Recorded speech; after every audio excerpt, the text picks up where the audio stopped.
Hey guys, it's Sam, and today I have a pretty massive book mail haul slash regular haul for you. So today I have some books I bought myself, some books that I traded for in the Books for Trade hashtag on Twitter, I have some books that I was sent from publishers, and I also have a subscription box.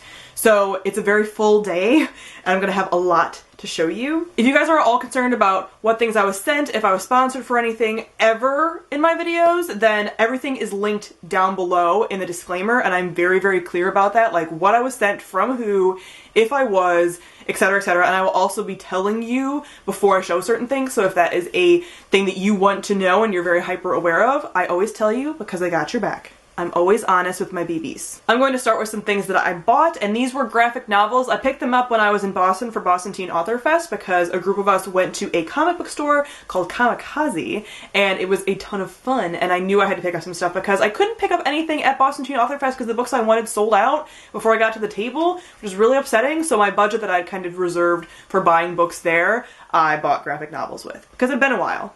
The first graphic novel that I picked up was The Wiccan The Divine Volume 3. This series is my favorite comic book series of all time. It has surpassed Saga for me, and I still have a warm spot in my heart for Saga, but I'm not caught up on Saga at all. And I'm not caught up on this because this volume has guest artists in it, so I think each issue was a different artist because their artist was like gone or something was happening. So I've been hesitant to read this one because people said that this one kind of lags and stumbles a bit because of that like art issue. So I'm excited to read this one because the next one is either just came out or is about to come out, volume 4, and then I can just read this and read that right away. But I love this series. Oh my god. It is about gods who are reincarnated and come back, and they're kind of like rock star personas, and there's so many gods that I have deep emotions about that are in this. Like, it's I mean, if you know me, it's like everything that I would want. And the next graphic novel I picked up was Zodiac Star Force, and I've heard some really good things about this one. I know a few of my friends have read it. Kayla of Bookadoodles was with me when I picked this up, and she definitely recommended it, and so was Riley of Riley Marie. So like everyone was like, pick that up. And I was like, okay. First off, it looks gorgeous, and to me, and I'm pretty sure this was confirmed by people, but I'm forgetting now, this is kind of like Sailor Moon. So it's kind of like Sailor Moon and like Lumberjanes sort of combined, and it looks beautiful. Like, I almost picked up actually the manga of Sailor Moon, like all the volumes, because I want to get those and read those, but I couldn't convince myself to spend that much money at a comic book store that I wasn't really familiar with. It wasn't my home comic book store, like I should probably do it here, whatever. So I decided to pick this up as like a compromise, because it's like kind of Sailor Moon. Like, does this not give you Sailor Moon vibes, like completely? I'm excited. Then from Penguin, I was sent a 50th anniversary edition of The Outsiders. That's kind of unfortunate because right after this was sent out and during the whole 50th anniversary thing, S.E. Hinton decided to say some like shitty stuff on Twitter. So that sucks. The Outsiders is one of my favorite classics, like, you know, newer contemporary classics. And I loved it in high school when we read it and then we watched the movie, and I actually, embarrassingly enough, wrote a like story novel that was kind of, because it was completely basically copying, I was in like maybe 9th grade, I wrote like a mashup of like this and like Blue Crush. I'm embarrassed, okay? But like that was my shit back then, and so like I had this and like Blue Crush, and they were like in, I don't want to talk about it, and there was like more girls like in it. Yeah, these are why I don't write things now. So yeah, but I have a really soft spot in my heart for The Outsiders, and I was really excited to get this because it's a book that I probably wouldn't have bought myself, and especially because the editions that we've always had that we have to buy like in school and stuff aren't very cute because they're like really old and like very 70s and stuff. But this is like a really cute edition, and then the author had to go and be like a douche on Twitter, so great. Then we have this beautiful edition of The Lies of Locke Lamora by Scott Lynch. Now this was sent to me by Whitney of Witty Novels because I traded a book for her, and she actually started sending this to me before that book trade even happened, but then we traded books because I was like, girl, you just got me this because she's amazing. I love you so much, Whitney. Hopefully you're watching this, but this is beautiful. Like, I usually don't buy like multiple copies of books. Like, that's not my thing. I understand people do it, but I personally don't. But I have the like purple edition, which is actually signed, and I got it from a used bookstore magically. Now I have this, and then I kind of want the edition that matches my Red Seas Under Red Skies. So I would have like 3 editions. I mean, it's not really necessary. Like, this one is kind of, oh no, like, are they the same? Yeah, they're the same size. So it's, I can get away with just doing that. right? Like, I don't need 3 copies. But this is beautiful, and again, thank you, Whitney. This is gorgeous. Actually, Jillian from Bookish and Nerdy was the one that originally posted about this on Twitter, and I was like, I need that, but I shouldn't buy it. I don't need multiple copies. Da da da da. And Whitney was like, girl, you want it? And I was like, you are an angel coming from heaven to deliver me this beautiful work of art. Like, I mean, it's so pretty. Like, I don't know if the camera is doing it justice, but it's this like nice, beautiful, naked hardback, like, and they have like the tower.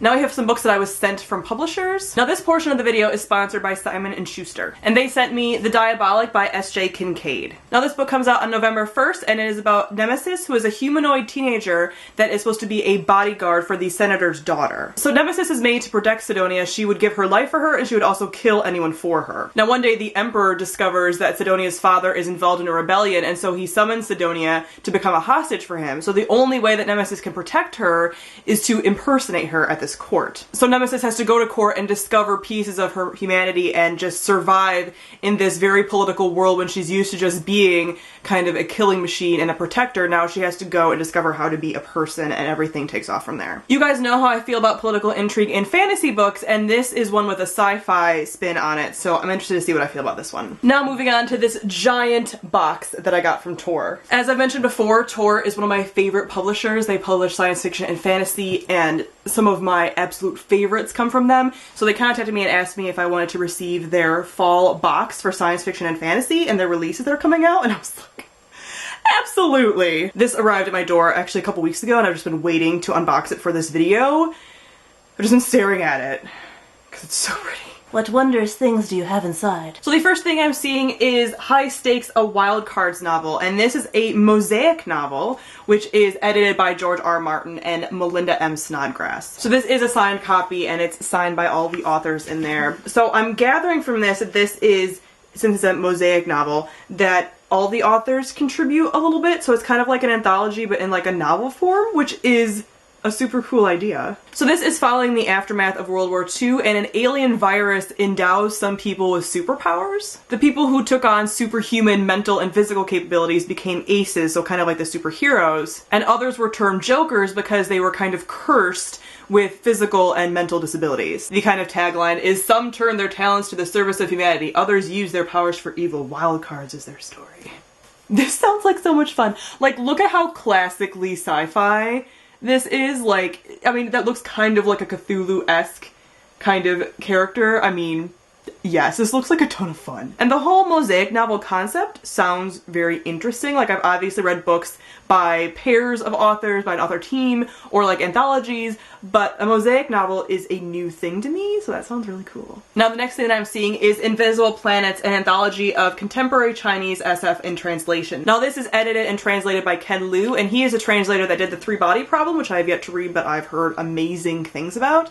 And I have been very interested in getting into Chinese science fiction because there's been a boom over there with all of these things coming out and being like award-winning and everything, especially with The Three-Body Problem, like I previously mentioned. So this is 13 little kind of like sample short stories, an anthology of different authors and stuff that are coming and rising out of like the Chinese science fiction community. And that's really exciting to me because it's so different to have science fiction from different parts of the world and different cultures, because their science fiction is going to look totally different and explore totally different themes than ours. And it's super, super interesting. So I'm really excited to get to this, and I can definitely sample some authors with this. Like, I love anthologies for that because you can read these different short stories and see whose writing style that you really like and that you want to see more of. So it's always really fun to read anthologies for me because I always discover new authors that way. Then we have one of their YA releases, and that is Seriously Wicked by Tina Connolly. And this is a YA witch book. So if you guys are into witch stories, definitely check this one out. This one is a standalone and it is fairly short, so really good for the Halloween season. Then we have Everfair by Nisi Shawl. This sounds amazingly interesting. It is a neo-Victorian steampunk novel that is set in Africa around the time that it's being colonized. So this is a speculative history that's set in the Congo, and it's looking at what would have happened if the native population would have discovered steam technology around or before the time when they were being colonized by Belgium. And so it's a very different take on things. I love steampunk. I've talked about that before. Steampunk is one of my favorite genres. So having that in this unique setting that's not set in like London, England, and is set elsewhere around the world and has that different unique spin on it is really going to be interesting, and I'm very excited about it. This author has also won a few awards for some short stories, so obviously very excited about the writing in this one. Then we have Updraft by Fran Wilde. Now this one has already won the Andre Norton Award. This sounds like a really unique fantasy story. It follows the main character of Karit, who is trying to earn her wings and become a traitor, but she inadvertently breaks the law and has to come in contact with the Singers, which is a foreboding government body. In order to avoid punishment for her and her family, she has to end up joining them, and that means that she can't pursue flying anymore and trading and has to take on a whole new life. But as she begins to take part in the dangerous training required of her, she starts to unravel secrets and everything kind of takes off from there. As I said, this one has already won awards and it sounds amazing and just totally different. And look at that cover art, like it's gorgeous, and those wings. I'm very excited to get to this one. They also sent me the companion to this, which is Cloudbound. I'm not going to read the synopsis on this because this is obviously the sequel companion, so I don't want to spoil myself for anything. But again, stunning cover art, like, ugh. Then we have Shards of Heaven by Michael Livingston. This is an alternate kind of history, so it has real historical facts in it, but it's mixed in with this like magical backdrop. So this is right after Julius Caesar was assassinated, so it takes place kind of in Rome. So during this time we have a character who is seeking out the Shards of Heaven, which are these mythological lost treasures like Poseidon's trident and stuff like that, that are said to contain the power of the gods. So we have this realistic history thing going on with this magical backdrop, which is like my favorite thing. And who doesn't love Roman culture? Like, hello. The sequel to that one, The Gates of Hell, is coming out in November. Then another science fiction title is Alien Morning by Rick Wilbur. Our main character is a sweepcaster who is somebody that uses this like new social media to tell like the news stories and stuff like that and have like kind of this real-time showing of what's going on and like a new kind of sensory experience. So when aliens start landing, it's kind of like a first contact story. He's somebody who's really well equipped to cover this crazy story. The aliens at first seem very docile, but then things start to kind of unravel as far as their own conflicts, and it also hints at some character just like normal issues going on. So it's going to be a mix of like sci-fi action, political intrigue type stuff, and then just like character, you know, family saga type stuff mixed in with this. So this sounds really interesting. And again, look at these covers, okay? Like, Tor does such a good job with their covers. Does this not vaguely look like a Reaper from Mass Effect? I'm just saying. I'm just saying. I see Mass Effect everywhere, but I'm just saying. Then we have Death's End by Six and Lieu. I actually already hauled this book because I did get sent the entire trilogy. This is the last book in a very beloved world acclaimed and award-winning science fiction series from the Chinese author Six and Lieu, and he's won like a ton of awards for it, like I said. So I plan on reading the series, and I'm actually going to save this one and do a giveaway for this last book because I do plan on doing a read-along, because a lot of you guys expressed in my video when I unboxed this series that you would love to do a read-along, and I'm totally for that, especially with a big science fiction series like this. So I'm going to be saving this and giving it away to somebody who participates in the read-along. So stay focused for that. I'm not sure exactly when it's going to be. I want it to be soon, but like the end of the year is like right around the corner. It's really crazy, so look forward to that. And then they sent me a ton of pins, which like honestly you can never have too many pins. So we have Pressed Back, that is from Metaltown by Kristen Simmons. Then we have A Conjuring of Light by V.E. Schwab. The Geek Feminist Revolution by Cameron Hurley. Ghost Talkers by Mary Robinette Kowal, which I've heard amazing things about. Hex by Thomas Holt Huvelt. One for Wild Cards. Arcanum Unbound by Brandon Sanderson. A Little Tor Teen Button. And Cloudbound. So plenty of pins, which I'll be putting on my bag.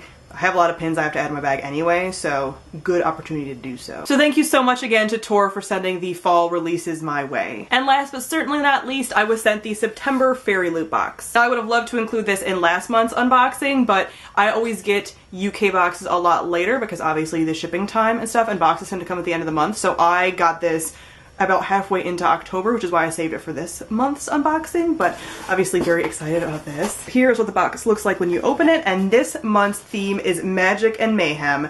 And I've heard little inklings about what might be in here. I'm so excited. So the first thing I'm seeing is that Ethereal Kai candle, and this is from Castle of Fables. So this is a Grisha candle. Oh my god, that smells so good. Oh my gosh, I think the thing will tell me what this actually smells like, but oh my god. I never want to burn these candles when I get them because I just love my little fandom candles, but like, this smells so good. So apparently for this month's box, they sent them 3 different candles, so one for each of the orders. I kind of wish I had gotten one of the other ones, but like, I still love this one obviously, but there's obviously other ones that I would have loved even more. Because my little Grisha children. Then we have some Magic and Mayhem pins, and these are exclusive. So these are all obviously from V.E. Schwab's Darker Shade of Magic series. We have Kel looking all handsome in his coat. Then we have a bookmark for Vasa in the Night by Sarah Porter, which I have already read. And this is from Behind the Pages. Again, really sticking with that theme of like creepy magic mayhem, because this book definitely falls in that kind of category. And we have some Grisaverse postcards. This is all stuff from the Six of Crows duology, which obviously speaks to me on a deep personal level. We have a little sticker, it looks like, of Felix Felicis, which is super cute. And we have an exclusive Pastel Clouds necklace, so there's a little thing that it came in. But oh, cute! It's a little Russian doll necklace, which is just adorable, and also goes really well with the Vasa and the Night theme as well. Oh my gosh! I'm really excited because when the owner contacted me and said that they wanted to send me this one, they're like, there's a bunch of Grisha stuff in it, so we know you're really gonna like it. And I was like, thank you. So first we have this second army print, which is the Groeschel Army in the Grishaverse. Like, oh my gosh, I've always wanted to buy like Grisha propaganda art, and I very rarely find it. It's very hard to find, and this is perfect. That is by the artist Goodnight Kittens. Then we have this Book of the Grisha, which is made exclusively for Ferry Loop by Literary Emporium, Gifts for Book Lovers. So I'm not sure. Okay, so it's just a notebook, but yeah, it obviously has Grisha stuff on it. It looks very like grimoire-esque, so. I very rarely see Grisha like fan stuff, so when I see it, my heart like explodes in joy because I never see it. Ever. It's like, you always get Harry Potter stuff in boxes and whatever, which is great, but like, give me more Grisha stuff. And then we have this month's book, which is kept in this little Fairy Loot bag. And I guess this one is Vasa and the Night by Sarah Porter. Like I said, I have already read this book. This is a very macabre story that does fit in with the magic and mayhem theme. It is a retelling of the Baba Yaga myth / Vasilisa the Beautiful, and it takes place in New York.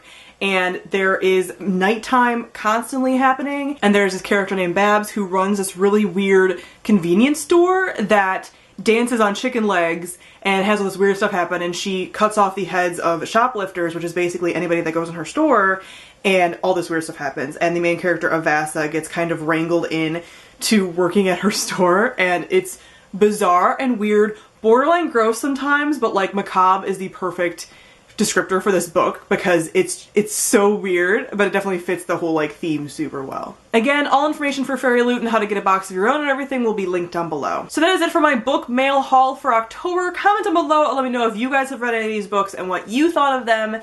Thank you all for watching, and I'll see all of you guys soon. Bye!